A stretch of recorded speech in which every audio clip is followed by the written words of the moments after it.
Antoinette Gale hindi na nakapagtimpi sa kanyang mga bashers. Talaga nga namang pisang-pisa na ang social media personality na si Antoinette Gale dahil sa kaliwat kanang natatanggap na bashing mula sa publiko matapos ang controversial birthday celebration ng kanyang anak na si Baby Mature.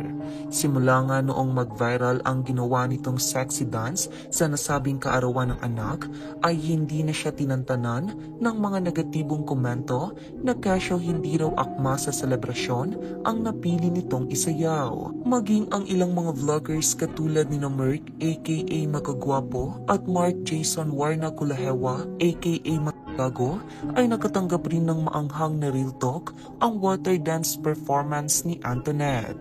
Hanggang sa ngayon lamang nga ay tuluyan ng tinapos nito ang kanyang pananahimik at nagsalita na kaugnay sa isyong kinakaharap nila ng kanyang fiancé na si Wamos. Sa isang Facebook post, nagpahayag si Antoinette ng kanyang saloobin kaugnay sa mga ibinabato sa kanya. Saad nito na naging masaya sila sa kaarawan ng kanilang anak dahil nairaos ito ng maayos. Ipinagdiinan rin ito na pagdating sa lahat, lalong higit para kay Baby Mature, ay sila lamang ang may karapatang magplano dahil unang-una sa lahat ay pera naman raw nila ang ginagastos rito.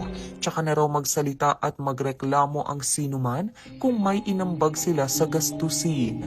Ang dami niyong pinoproblema, basta kami masaya kami at nairaos namin yung birthday ng anak namin. Kami ang masusunod kung ano ang gusto naming gawin. First of all, own money namin yon. Pinaghirapan namin yon. Magsalita ka kapag may hiningi na kami sa'yo, okay? Dagdag pa ni Antoinette na kaya raw hindi umuunlad ang ating bansa ay dahil lahat na lang ay pinapakialaman at ginagawa ng issue kahit hindi nila buhay.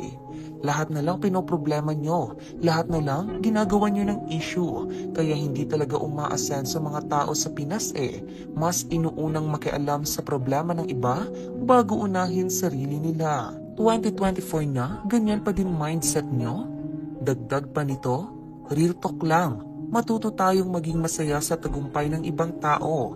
Malay mo balang araw, ikaw na din papalakpakan nila. Samantala, may matapang na sagot rin si Antoinette sa mga pumupuna sa kanyang naging pagsayaw na kesyo hindi raw ito magaling at muntik pang masubsob sa gitna ng kanyang performance.